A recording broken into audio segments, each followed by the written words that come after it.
Well, welcome back. End of the next week, which is scarily gone by fast. In this update, which will be the last but one, I've stuck the top rail on, rebuilt the corners inside and out, and I think without a shadow of a doubt that's been the most complicated bit. Suffered quite a bit with welding issues, not least of which my bloody hood kept fogging up, which means I can't see what I'm doing. So I've ended up alternating between two hoods. If anybody's got any tips as to how to prevent that, let us know. So yeah, welcome, enjoy, and look out for all the deliberate errors I've included. Cheers for now. Just having a weigh up. When I fit these are the internal corners around the fart flaps, and these are the windscreen clamps. So they sit up through a bracket here on the windscreen. And you should be able to see, but the dog-legged, yeah, and they appear by the imprint on the soft rubber spacer that's the orientation they come off. Now the slots on the windscreen are like that; they are angled, they're not straight down. So from the bottom of the slot, I've measured the centres off the windscreen. Now when I fit these two in, I want to make sure that the panel is pushed up so that flanges against the internal corner, but I don't want to lose sight of this position. So at the moment, instead of welding nuts on, I've put a plate on so I can move it within the I think it's about an 8 or 9 mil hole through these. So I've got a bit of light sideways adjustment. I don't think it's that critical, but again, it's one of these. It'd be nice to get it so it's not a wrestle when I'm putting the windscreen in. Oh look, fessing up time. That's a tungsten. It's supposed to be straight. I wonder how that's happened.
Well, it's Sunday morning. It's not quite as cold as it's been, and what we're doing here, well, we're now basically stitching up the last bits on the inside before I start doing this top piece. And the main bit's putting in these corner pieces. So they've got a bracket or a pair of nuts, threaded holes on the inside, against which these bits go, which are the clamps to hold the screen frame down. So we've got that one in. But there's a bloody great rust hole here, so I'm in the process of patching that up. It's not great in the way I've stuck it in, but it's all hidden. I just want to clean up this. Whilst that looks a bloody mess, it's essentially because there's a gap between the end of the internal skin and then all the paraphernalia that went up there first versus what's there now. So there's a tiny little lip there, which I'm going to knock back, and then I'll have to have a look, see how I can clear that up. This one needs some jiggery pokery to extend this up and round. It certainly needs to get up to around the corner so it picks up on the new piece that flies across. And then I need to replace this section here. These two bits need going there and there. Other than that, it's basically just titivating. So this hole there needs cleaning up. These bits, most of my arrows are where there's faults that I need to pick up. So, you know, around this bottom corner here. But, yeah. It's just frustrating stuff because patching holes with TIG is bloody slow work. I've got to obviously build that up again between the joins. I'm trying to maintain the lip that is on the edge of these panels, but as soon as I waft over it with a torch, it's woof gone. I'm not entirely sure what I'm supposed to be doing with it. The nice young man, his father, was saying when I come to fit the top piece, this bit is removed. And I've actually butted that up to it, so that'll probably come off as well. And then the top piece should weld on to the top of it. I need to get myself a straight edge so that when I put it on, I can make sure it is actually held straight before I tack it onto the into the front skin all the way around. So yeah, plenty to go up. So I'm gonna have my cup of tea and get on with it. So that's I'm just fitting up this, ready to drop it in. I want to try and get the faces as close as I can, and then I'll seam round it all. But, that's really thin there. There's not a lot of steel in that. You can see it's the rust on the inside's there, so it's not great. But time that's on and stitched in, and then I can seam around the outside then. Bit of a gap here, but again, I'm not overly fussed. I might be able to slit it and flare it a little bit. We'll see. Bit of progress. I'll just finish out the other side of it, and I've cut that back and welded that round. So I'm just going to flash over that with the grinder now. I've missed a bit there by the look of it.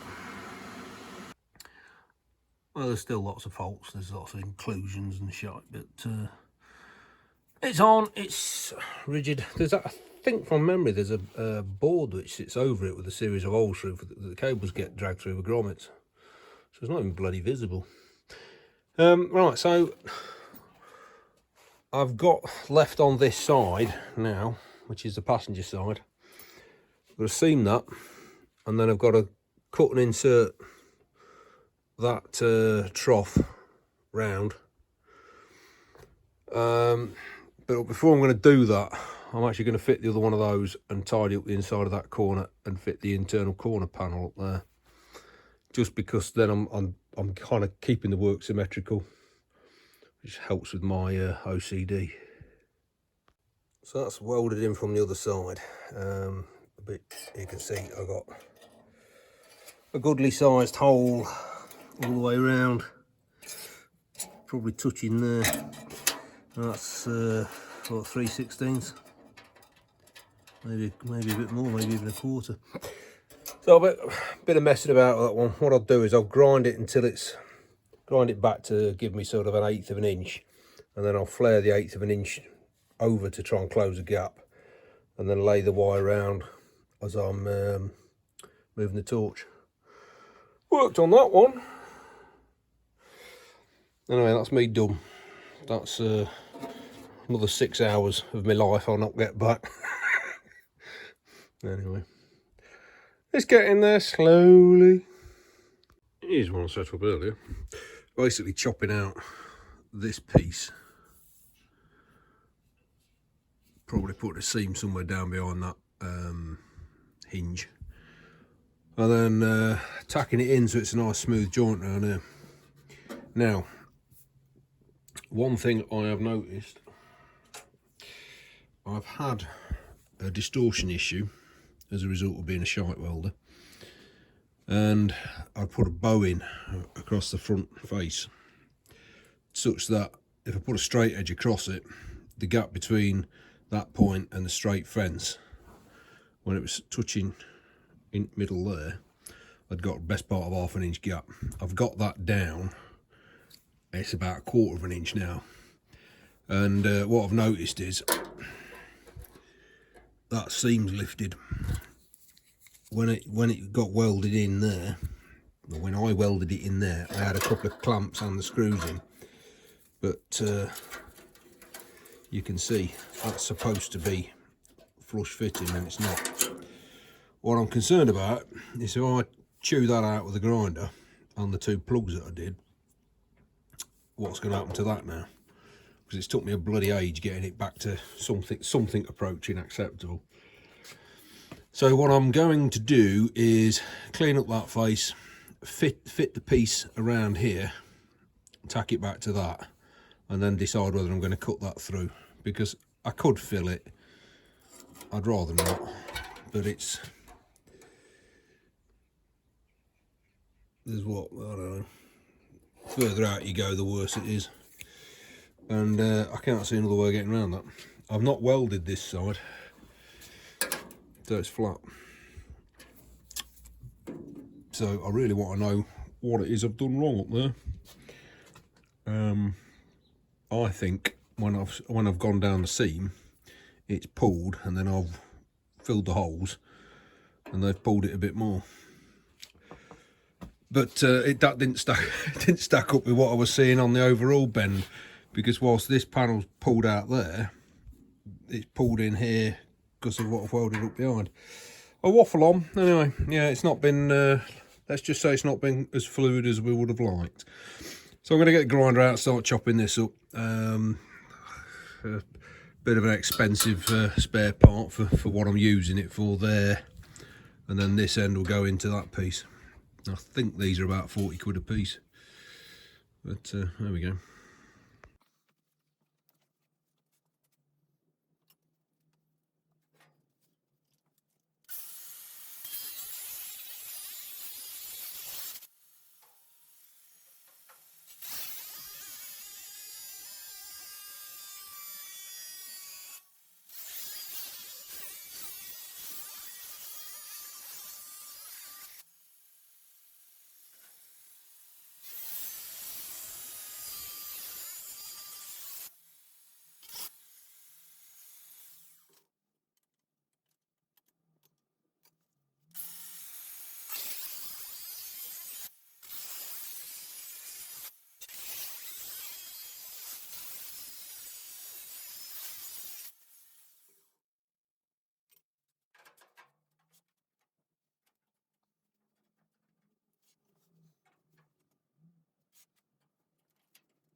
Well, that's about the best that I can do. I've took a bit too much out of the corners, making it fit. But I've got a straight line along that edge and along the bottom. So I am going to nick the paint off around the edges so I can tack it in, and then completely destroy it by putting loads of heat in and bending it out of all distortion. So we're working on the passenger side insert now. As you've noticed, I've lopped off the remains of the top rail. It was getting in the way and it's not adding anything to the situation. So we've roughed it out in the same manner we did last time. So it's now just a case of trimming it in so it fits, so that I can weld it so then it don't. Jolly goodly. I mean, it ain't pretty, and there's quite a bad pull in there. But the windscreen hinge sits down there, so it won't hurt for a bit of filler. That's not great. That's slightly better than the other ones. I've got to take the screws out yet, just letting it all cool down. So yeah, that's both corners in now. Next job tomorrow, I think it's going to be, is take the front face off that and rebuild the front face. Similar kind of process. Once we've got those in, we've then got 3 points which we're going to fit that to. Neat. So the next bit, I'm not going to bother finishing tidying that off at this stage. I'm going to get the centre section done. So I've now got to cut basically this section out to rebuild the middle column. Again, I'm going to work on where the hinges are. I'm going to work to the side of the hinges on either side and probably take it straight down. I could make it a bit narrower at the bottom, and then it needs cutting in to that. So I've got to work, once I've got this bit chopped out, I've got to decide how far up I take it in relation to them being able to cut it into that one. But I think the first point for we'll rough it out and get these two bits out. We know we're going to take off this top, we're not going to need that. And then need to have a look at, if that'll hold, we've got to take this piece off without destroying the inside, so that's going to be a bit of a chore because the inside's knackered, but I need it for location purposes, and getting that bit something like, so if you have a look at it, the internal face of the seam where my finger is, yeah, this lip's just forward of it, so I've got to try and maintain that position to give me the width of the vent. I might go and get the other the flap that fits over it and just make sure that everything's properly adjacent. Right, waffle, waffle, waffle. Well, the first cock up, cut the patch, fitted it, clamped it all in, looked at it, and it was sitting about 3/4 of an inch higher than the two ends. So I've stuck a piece of reasonably straight timber through, because I haven't got any box section now, and a little bloody gap. I mean, that's a 1/4 of an inch gap, so I've got to put a bloody filler piece in there. So I'm going to cut the second one now, match it up to this so it's a tight fit, and then weld this one to it, and then fill the gap. Balls. So that's both pieces clamped in. So I'm going to go along and tack this one here, and put a couple of tacks down there, see if I can get a tack on there, and then try and lay a piece into that. Wish me luck. I'll just finish that and flashed it over the grinder. Still a bit of heat in it. I've got to shift the wood and go a bit higher, and I've got to stitch these remaining in, but it's not brilliant, and there's a definite change in surface, but I haven't bothered. It's in keeping with the rest of it. Anyway, yeah, a couple of burnouts, so I ended up having to build it up. That was a bit of a pain filling the gap, but it's in, it's done. So as I say, I'm going to shift the wood and tack up the rest. I then really need, or really ought to spot weld through the rusty back bit onto the inside of this bit there. I haven't yet decided how I'm going to do that. Either way, I've got to do it from the other side. Look a bit dumb. I'm just beginning to fit the top rail. It's quite a complex bit to fit, on the basis of you've got to fit it to the front skin and these wells, but you've also got the rear skin. Same on the middle section, and it's not a straight through cut. I've staggered the cut so that the front section has got more material on than the back, not least because the back was mostly rusted away. Yeah, so you've got this kind of effect. Part of the reason for staggering the cuts is it helps with the alignment, because the rear of this face can butt up against that tab, and I'll do the same on there and the same on there, so it gives you a sort of forwards and backwards position. Just helps dropping it into to gain an alignment. You'll note it's around about 1/2 inch longer. You cut it to fit, and then there's a bit of chopping out on this top flange at either end. I've added an air splitter. Having had a chat with the nice young man at Classic Bulkheads, he's recommended I make up a brace on this piece so that as I'm pulling everything about to fit it, this angle doesn't change, which is quite a smart idea. So I thought we'd have that as an air splitter and leave it on a rhino front. Anyway, I've had enough today. I've been at it. I've done about 6 hours today. So I'm going to go in and get some tea now. But yeah, it's looking a bit more bulkhead-like, isn't it? I'll just reach the point where I'm about ready to tack it up. Chatting with Anthony, the nice young man at Classic Bulkheads, his recommendation was basically fit the front so that the vent lines match up. Seam this just below the corner there, somewhere in that flat section. Same on t'other end, and then work the middle down so that a straight edge keeps that straight for the bottom of the windscreen.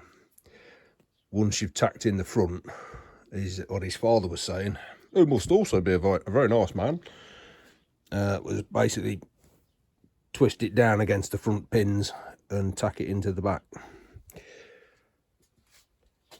It's my fitting's not as good as it should be. I found it particularly hard trying to cut one face away from the other without damaging the other too much. So I've got quite a bit of welding, patching up holes and the likes.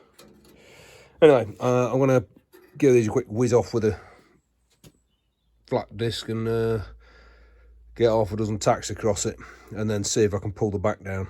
As long as I can pull the back down without distorting it all, I think we're about good to go. Bit nervous. It's early morning, I haven't had enough coffee. That's it tacked in. I put plenty on because I don't want any of them springing.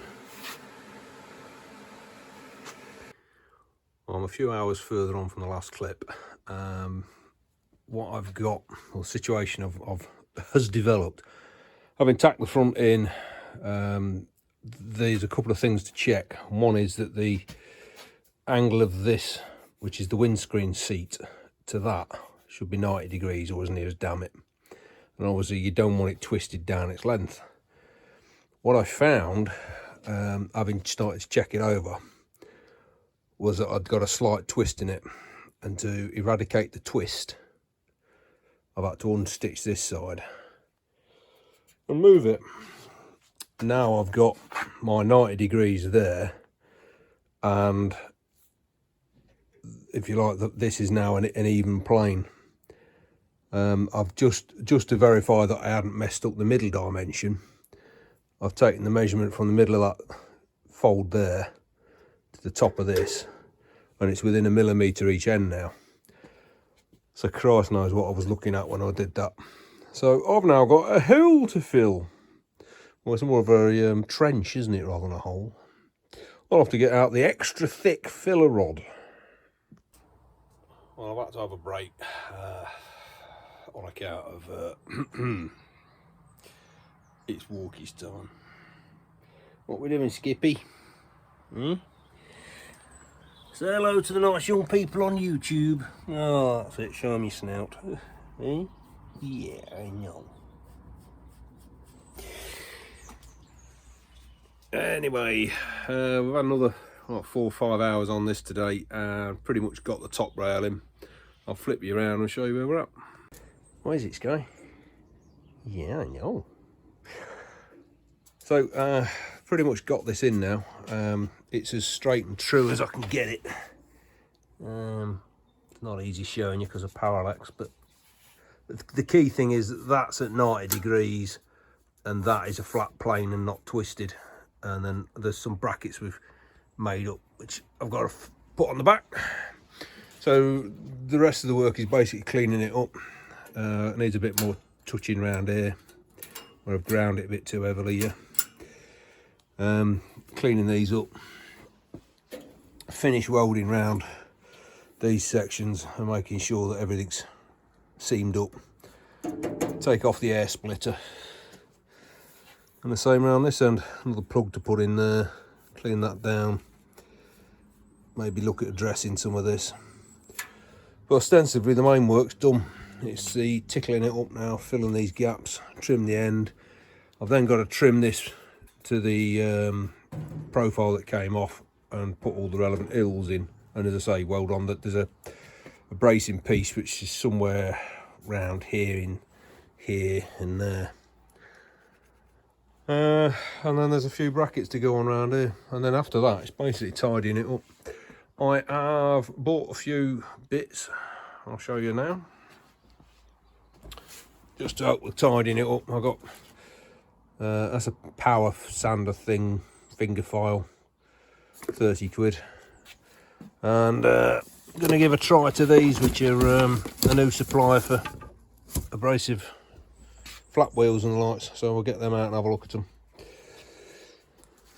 But as it stands, I've had enough, and I don't want to be laying a load of sparks now, so we've got 2 more bits to weld on. One is the stiffener which sits around here, and the other is the drip there. Can't remember whether the brackets on here are welded on or bolted on. And then it's basically just drilling out a few of the holes where they're you know, I've just got to drill these through for the mounting of the pedal and the clutch and brake. What's up, Skippy? What is it? Is it dinner time? Nearly tea time, isn't it?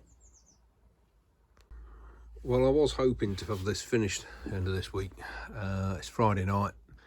I've pretty much had enough, so I am calling that done. The welding's a bit ugly close up,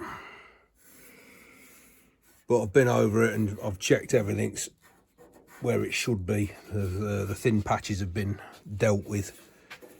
It's going to want a bit of filler over it to smooth it out, or some very thick paint. Especially this corner. I had quite a lot of trouble with it burning out on here because the internal stuff was a bit crappy.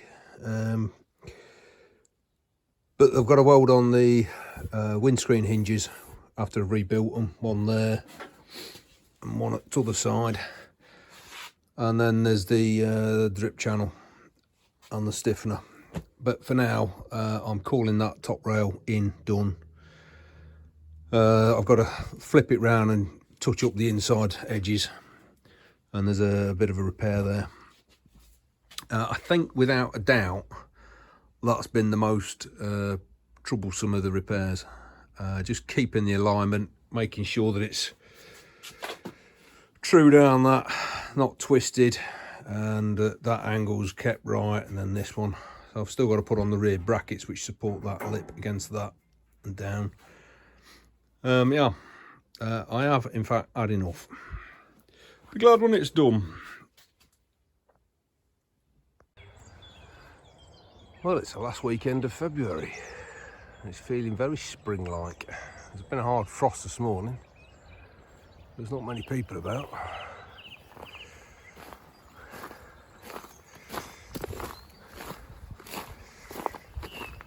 There's been some civil works going on down at the bottom of this path, which is shut.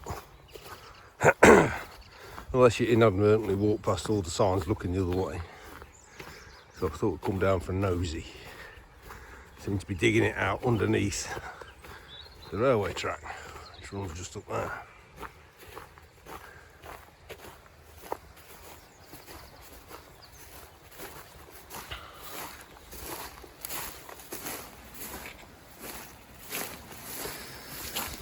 Oh, they redirected it.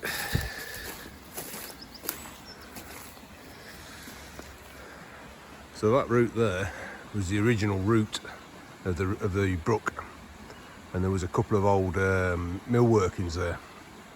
Nothing left other than the races and some hard stone edges. I think that's only a temporary diversion there.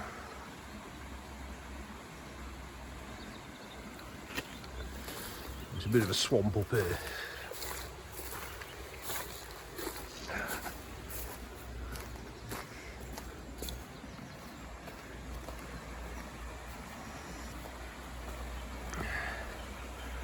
It looks like they're trying to repair the bank underneath. That's the embankment along which the railway runs.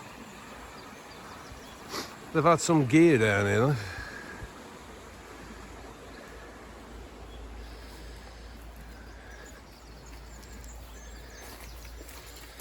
So this little canal section here, it's only about 4 feet wide, and it's the feeder stream for the canals, or one of the canal sections in the Peak District, called the Peak Forest Canal, which begins in Whaley Bridge and runs round to Staffordshire and Greater Manchester. Normally this is running through. I guess at the moment they're diverted the flow.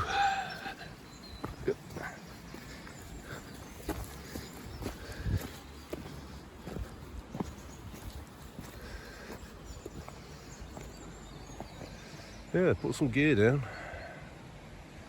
Been at it a month and a half.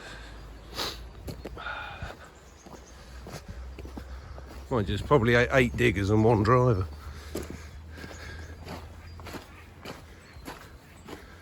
Well, that would appear to be the new bridge they've put in. Right, through here and then